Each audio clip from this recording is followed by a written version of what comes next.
10 감성적 창의력. 왜 자생력인가?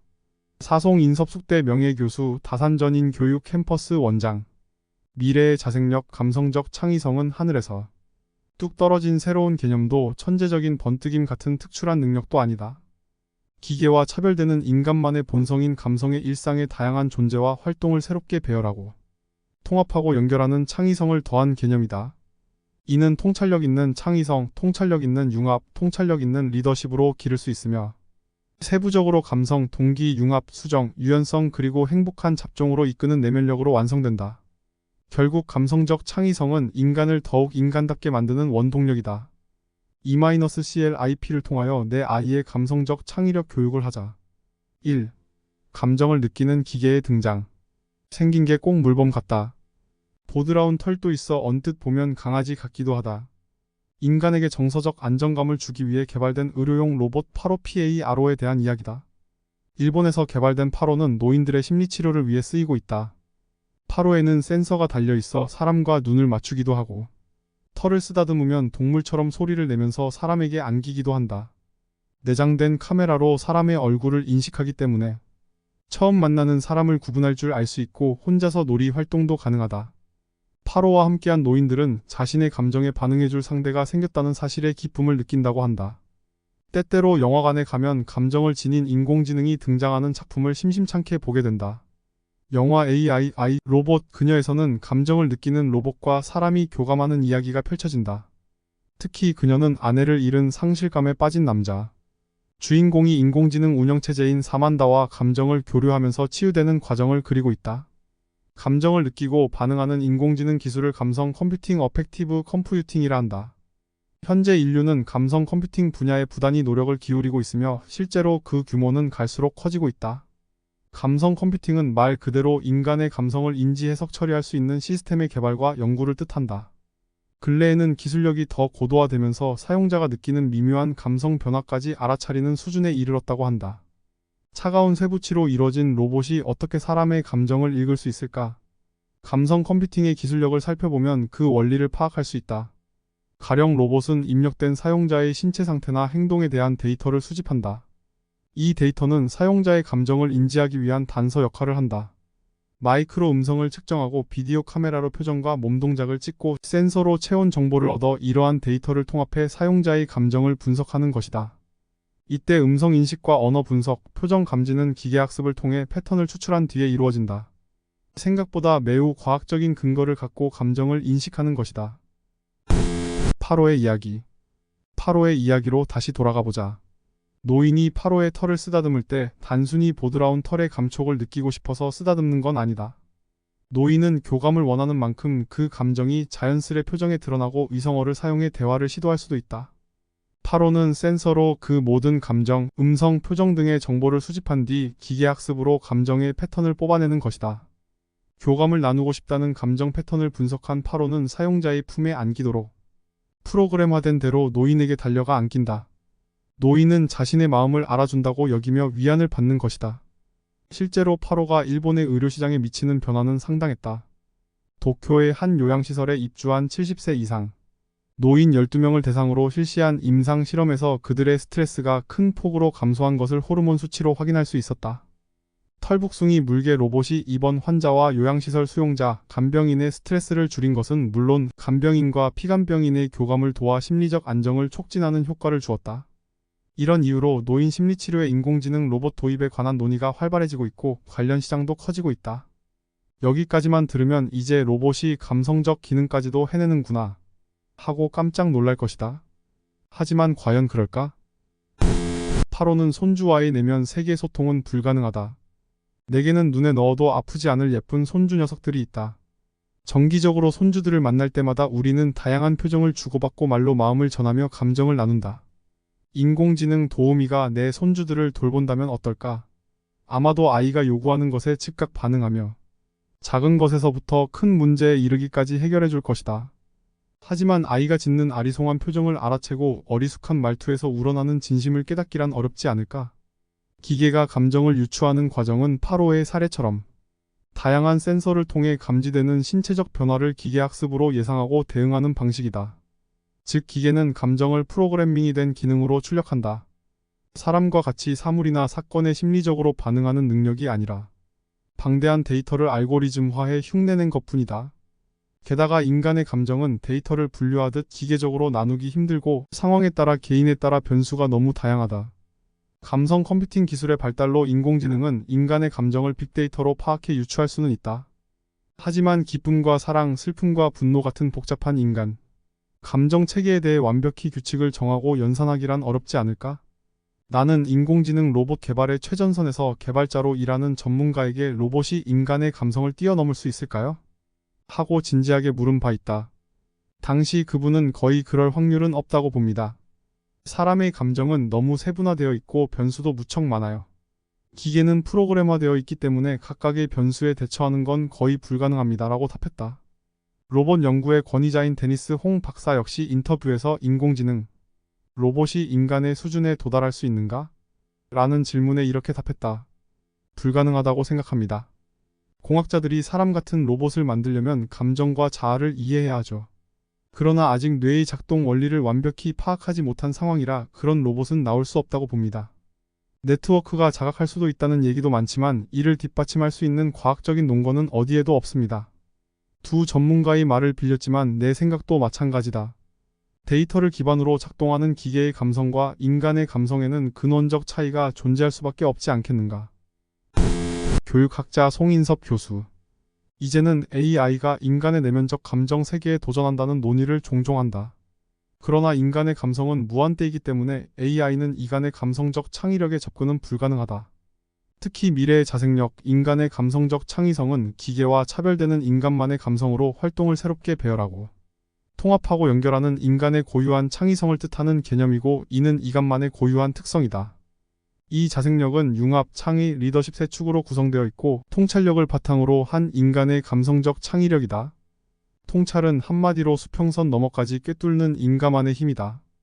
통찰 위에 창의적인 생각이 움트고 정보와 지식을 연결하는 융합적 사고와 리더십을 발휘할 때 비로소 자생력은 자리를 잡는다.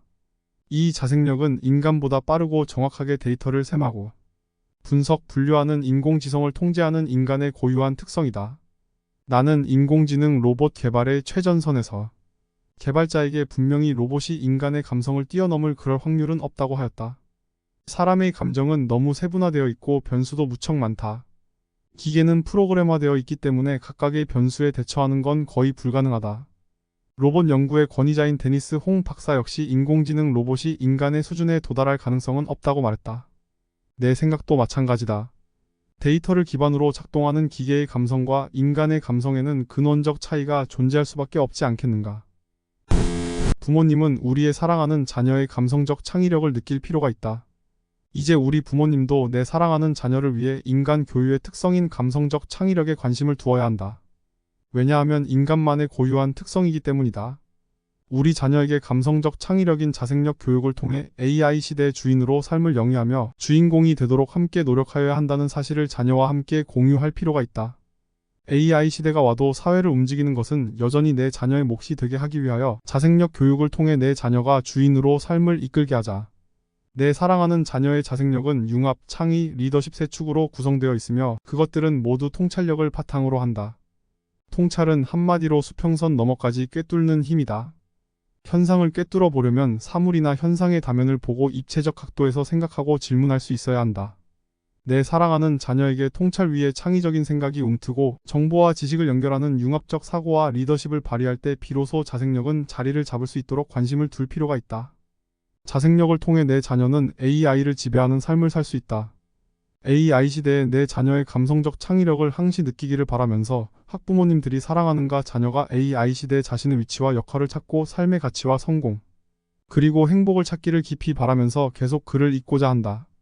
감성적 창의력인 자생력을 위한 E-CLIPEMOTIONAL 크리에이티브 리더십 임프루브먼트 프로그램은 바로 AI 시대의 자생력을 교육하는 출발이며 성장하는 우리의 자녀를 교육하는 힘이다. AI 시대에 내 사랑하는 자녀가 전인적 성장을 통해 감성적 창의력을 극대화하는 일에 부모님과 함께하는 시간을 만들고자 한다. 11강 A. 아이는 따라올 수 없는 인간의 감성적 창의력이 -CLIP. 미래의 자생력, 감성적 창의성은 하늘에서 뚝 떨어진 새로운 개념도 천재적인 번뜩임 같은 특출한 능력도 아니다. 기계와 차별되는 인간만의 본성인 감성의 일상의 다양한 존재와 활동을 새롭게 배열하고 통합하고 연결하는 창의성을 더한 개념이다. 이는 통찰력 있는 창의성, 통찰력 있는 융합, 통찰력 있는 리더십으로 기를 수 있으며 세부적으로 감성, 동기, 융합, 수정, 유연성 그리고 행복한 잡종으로 이끄는 내면력으로 완성된다. 결국 감성적 창의성은 인간을 더욱 인간답게 만드는 원동력이다. E-CLIP를 통하여 내 아이의 감성적 창의력 교육을 하자. 세상은 감성적 창의력을 원한다. 세계적인 골퍼 렉시 톰슨은 세계 랭킹 5위의 유명 골퍼다. 운동기계로 불릴 만큼 쉴 틈 없이 운동에 매진하던 그녀가 2018년 돌연 메이저 대회인 브리티시 여자 오픈을 포함하여 한 달 동안 휴식기를 가지겠다는 입장을 발표한다. 지난 1년간 정신적으로 힘든 부분이 있었기 때문에 잠시 골프 경기에서 벗어나 나를 위한 시간을 갖고 재충전을 하겠습니다. 현직 운동선수로서 한 달의 휴식은 대단한 결심인 동시에 우려스러운 일이다. 그럼에도 그녀는 한 달의 휴식기를 보낸 후 돌아와 이렇게 심정을 털어놓았다. 나는 로봇이 아니에요. 내 인생이 필요합니다. 지난 1년 반 동안 ANA 대회를 치르는 중에 어머니는 암투병을 하셨고 할머니는 돌아가시는 등 수많은 일이 있었습니다. 하지만 나는 계속 괜찮은 모습을 보여야 했고 여전히 골프를 할 수 있다는 걸 보여줘야 했죠. 솔직히 내가 어떻게 플레이했는지조차 모르겠습니다. 쉬는 동안 상담사들을 만났어요. 그들은 골프가 인생의 전부가 아니라고 말해 주었어요. 나는 5세부터 골프에 자신을 쏟아붓고 연습하고 훈련만 해왔습니다. 기계처럼 행동했고 그게 전부였죠. 하지만 이제는 골프 말고 나를 정말 행복하게 해주는 게 무엇인지 알고 싶어요. 자신은 로봇이 아니며 정서적인 삶을 추구해야 한다고 말하는 그녀의 이야기는 사람에게 감정이 얼마나 중요한 요소인지를 말해준다. 무엇보다 한 차례 감정의 침체기를 겪고 극복한 후 그녀는 한 단계 더 진보한 골퍼로 거듭나고 있다. 쉴 새 없이 훈련만 반복하던 패턴에서 벗어나 감정을 들여다보고 나아가야 할 방향성을 잡은 것이다. 톰슨의 이야기는 인간이 기계와 다른 지점을 여실히 보여준다. 물론 인간만의 특성이라 경계짓는 이 감성에 도전하는 인공지능의 시도는 얼마든지 있어 왔다. 특히 인간의 영역이라 굳게 믿는 예술 분야에서 구글은 인공지능이 시를 쓰는 프로젝트를 시도하기도 했다. 구글의 인공지능이 쓴 시 There is no one else in the world. 세상에 누구 하나 없습니다. There is no one else in sight. 다른 이는 눈에 보이지 않습니다. I started to cry. 나는 울기 시작했습니다. I turned to him. 나는 그를 돌아보았습니다. 보포의 BOTPOET. 캄이라는 웹사이트에서 인간이 쓴 시와 기계가 쓴 시에 대해 블라인드 테스트를 실시. 한 결과 기계가 쓴 시가 더 아름답다는 평을 받았다. 우리는 인공지능이 쓴 시를 인간이 쓴 시와 동일한 시선에서 바라봐야 할까? 삼성전자 임백준 상무가 지적한 이야기를 생각해 볼 필요가 있다. 사람들이 윤동주와 파블로 네루다의 시를 읽고 감동받는 이유는 그저 그들이 선택한 단어와 문장의 조합이 훌륭해서가 아니다. 그들의 삶과 그들이 만든 시적 문장이 어떻게 연결되는지 알고 공감하기 때문이다. 인공지능이 시 비슷한 것을 만들어낼 수는 있어도 그것은 시뮬레이션일 뿐 실제가 아니기에 진정한 의미에서의 시로 보기는 힘들다. 기계가 인간의 감성에 범접할 수 없다. 기계가 인간의 감성에 범접할 수 없다는 주장은 AI 로봇에 대체될 가능성이 낮은 직업군의 면면을 살펴봐도 알 수 있다. 프레이와 오스본 교수의 논문에 따르면 치과의사, 푸드 스타일리스트, 애견 관리사, 초등교사, 레크리에이션 강사와 예술가나 테라피스트의 경우 1% 미만의 확률로 로봇에게 대체될 가능성이 있다고 밝혔다. 왜 그럴까? 이들 직업은 사람과 사람이 면대면으로 마주하면서 공감 능력을 요하고 손재주가 필요하며 인간의 독창성과 직관, 감정지능 등을 요구하는 업무가 주를 이루는 덕분이다. 즉 예술가나 과학자같이 창의성이 요구되는 직업이나 간호사처럼 환자와 긴밀한 관계를 구축해야 하는 직업은 자동화되기가 어렵다고 분석했다. 감성이 테크놀로지 시대에 얼마나 중요한 가능성을 안고 있는지를 말해주는 방증일 것이다. 보통 인간의 영역을 인지적 영역 40%, 행동적 영역 20%, 정의적 영역 40%로 구분한다.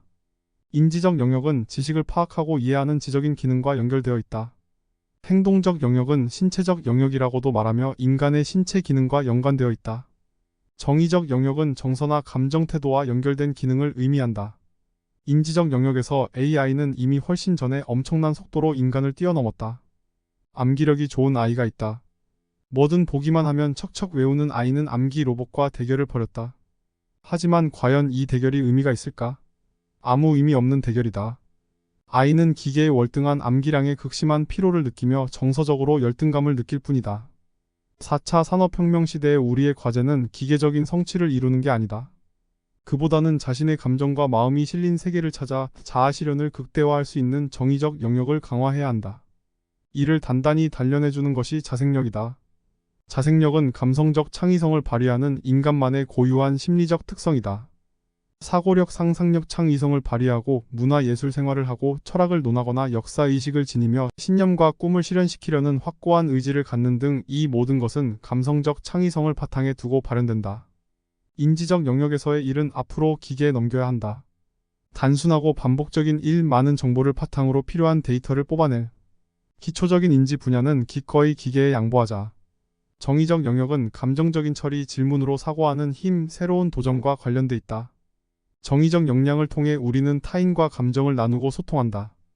기계로서는 상상도 할 수 없는 감정적 영역이다. 앞선 사례에서 보듯이 우리는 정의적 영역에 관심을 둬야 한다. 교육학자 송인섭 교수. 이러한 사회의 큰 변화의 상황에서 인간의 삶은 교육의 힘에 의해 인간의 삶의 방향은 근본적인 변화를 가져오게 된다. 4차 산업혁명 시대의 우리의 과제는 자신의 감정과 마음이 실린 세계를 찾아 자아 실현을 극대화할 수 있는 정의적 영역을 강화해야 한다.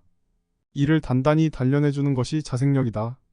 앞의 예에서 세계적인 골퍼 렉시 톰슨은 2018년 돌연 메이저 대회인 브리티시 여자 오픈을 포함하여 한 달 동안 휴식기를 가졌다.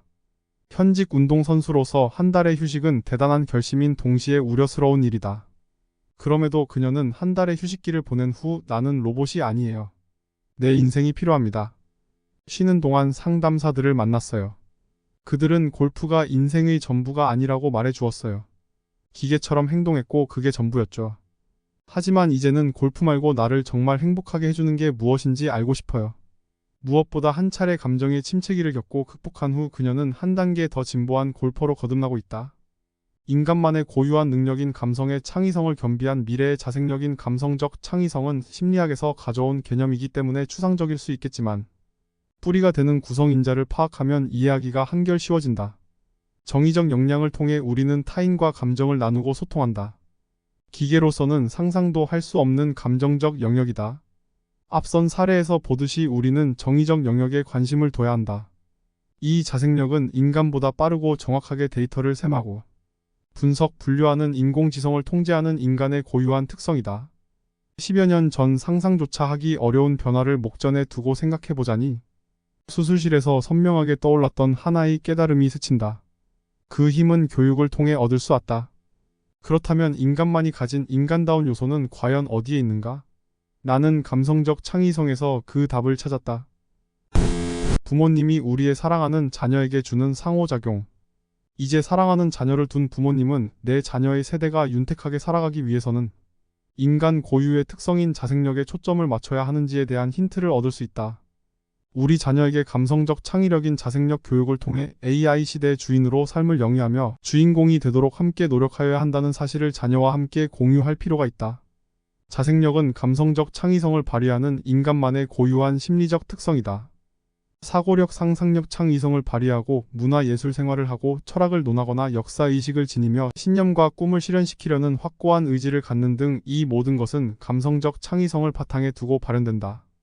인지적 영역에서의 일은 앞으로 기계에 넘겨야 한다. 단순하고 반복적인 일, 많은 정보를 바탕으로 필요한 데이터를 뽑아낼 기초적인 인지 분야는 기꺼이 기계에 양보하자. 정의적 영역은 감정적인 처리, 질문으로 사고하는 힘, 새로운 도전과 관련돼 있다. 정의적 역량을 통해 우리는 타인과 감정을 나누고 소통한다. 기계로서는 상상도 할 수 없는 감정적 영역이다. 앞선 사례에서 보듯이 우리는 정의적 영역에 관심을 둬야 한다. AI 시대가 와도 사회를 움직이는 것은 여전히 내 자녀의 몫이 되게 하기 위하여 자생력 교육을 통해 내 자녀가 주인으로 삶을 이끌게 하자. 4차 산업혁명 시대의 우리의 과제는 기계적인 성취를 이루는 게 아니다. 그보다는 자신의 감정과 마음이 실린 세계를 찾아 자아 실현을 극대화할 수 있는 정의적 영역을 강화해야 한다. 이를 단단히 단련해주는 것이 자생력이다. 내 사랑하는 자녀에게 통찰 위에 창의적인 생각이 움트고 정보와 지식을 연결하는 융합적 사고와 리더십을 발휘할 때 비로소 자생력은 자리를 잡을 수 있도록 관심을 둘 필요가 있다.